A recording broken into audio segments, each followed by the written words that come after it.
My dog kills me. Every time this count, y'all can hear him in the background. Every time this countdown come, Ziggy start charging the door like somebody trying to get in and get at his daddy.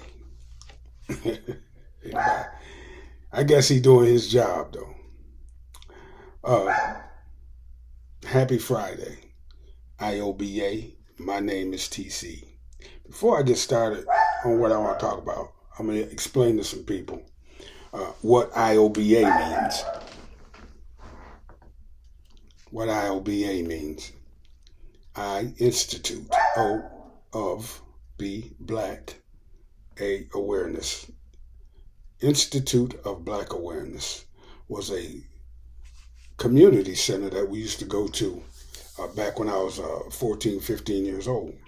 And they used to have art classes and music classes and homework classes. And we used to go on field trips. And they had the drill team there. That's where I learned how to drill. And we had Black History classes on Thursday. And that's where I learned about Malcolm X and Marcus Garvey and all them people. H. Rat Brown, Huey P. Newton, the Black Panther Party for Self-Defense, all that. That's where I learned that at. A lot of the other kids was in there playing around and stuff, but I was dead ass serious when I went, with my little self. I didn't play. So now I've adopted that as my DBA. And that's why I say IOBA every time I, open up my videos. But what I wanted to talk about is, first, is this immigration situation and a little bit more about this deportation situation.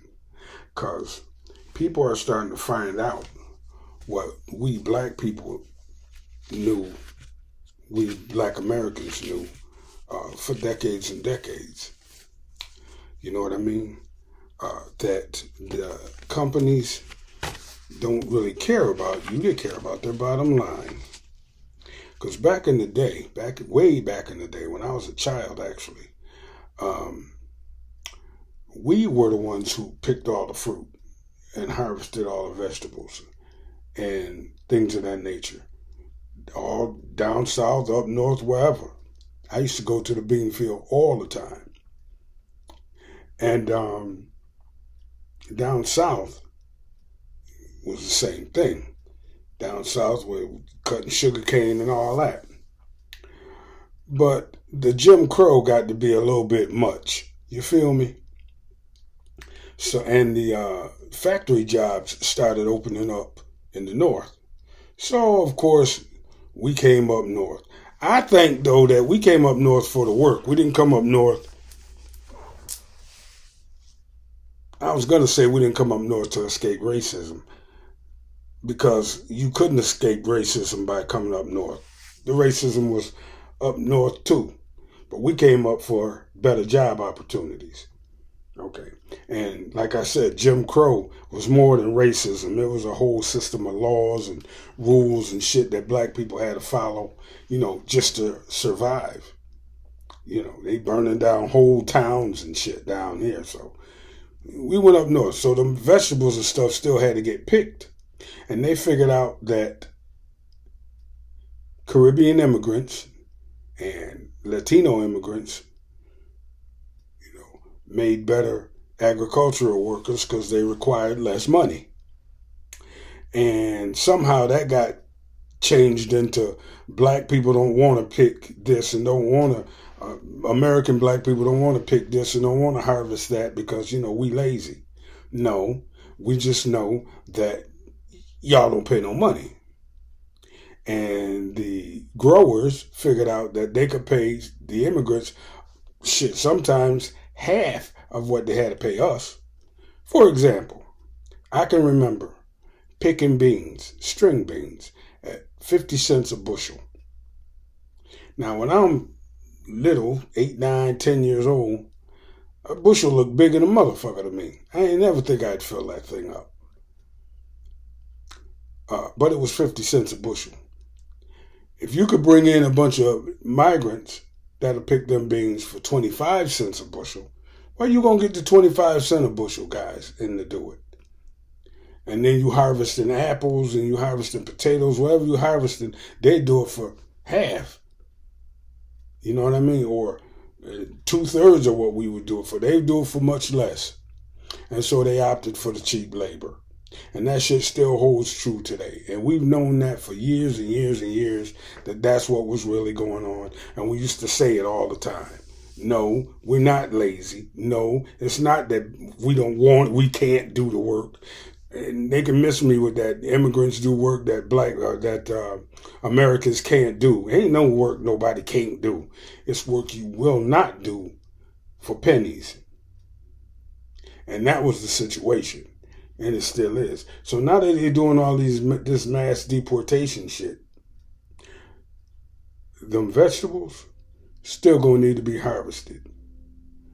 I don't know how they're gonna do it, but them vegetables still need to be harvested. I do know how they're gonna do it. They're gonna create a whole goddamn slave community and make them do it, because a lot of these immigration sweeps, some of these people are getting sent to private prisons, and in private prisons they make you work, and they pay you pennies a day.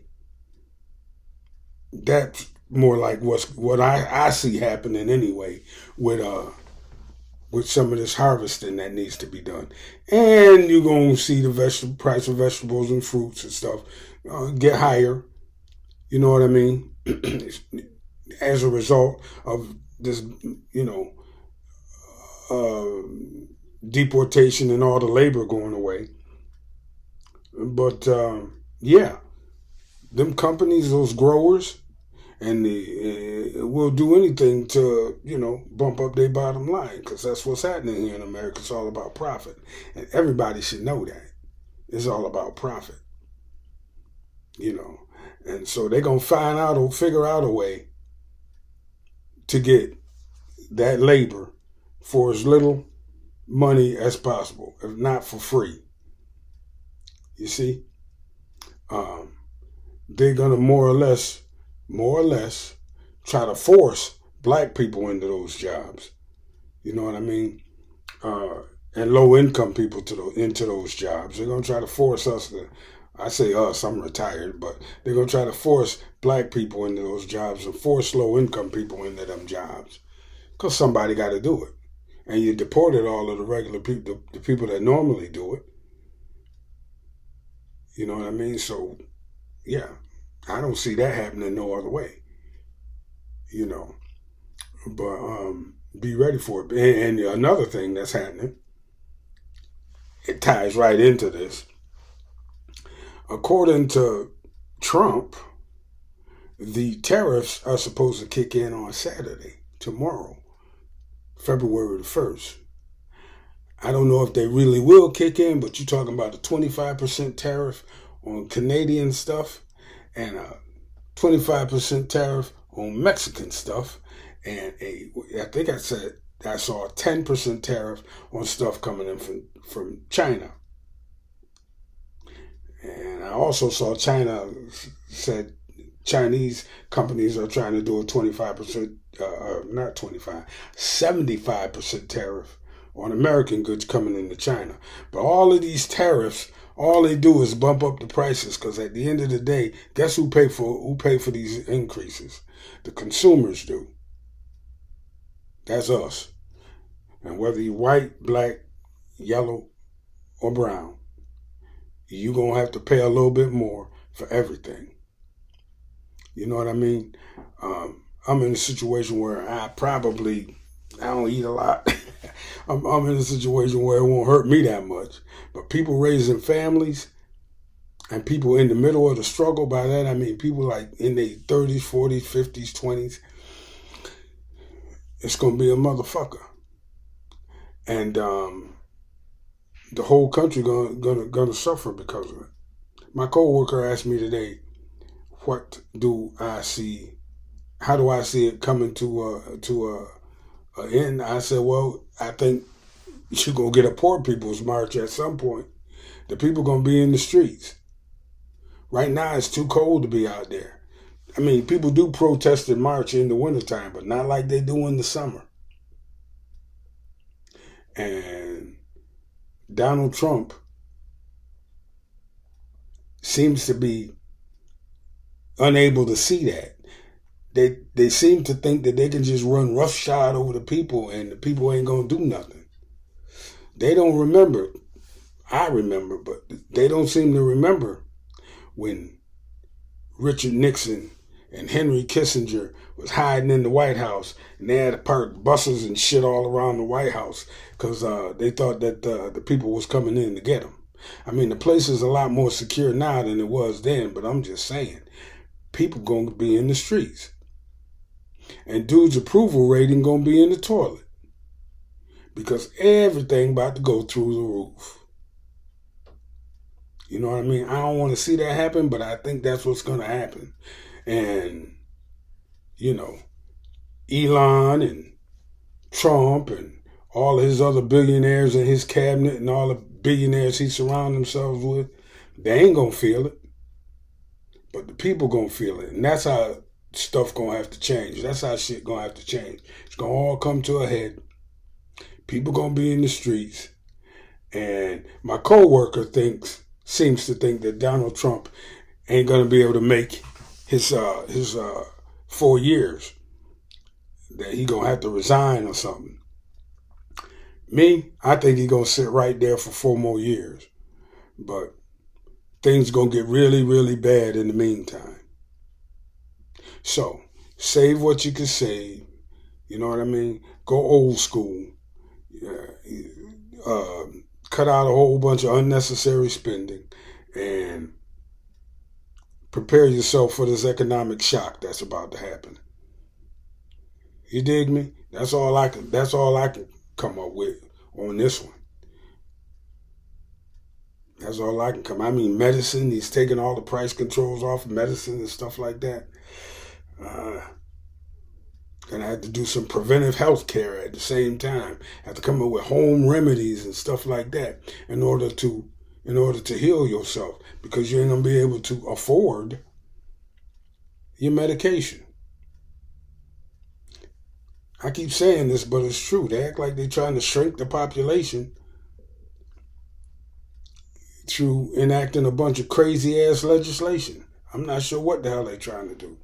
I have heard Republicans say that poor people and people with no insurance, when they get sick and all that, you just let them die. That's a fucked up thing to say, but I have heard them say that. Anyway, come tomorrow, we'll see what happens. And in the coming weeks, we'll see what happens. But don't be surprised if shit get real more expensive starting tomorrow and the next couple of days. You dig me? Anyway, that's it for now, y'all. Happy Friday. Thank you for all the new subscribers. Thanks for listening to me talk my shit. And I will catch y'all on the next one. TC, and I'm out. Peace.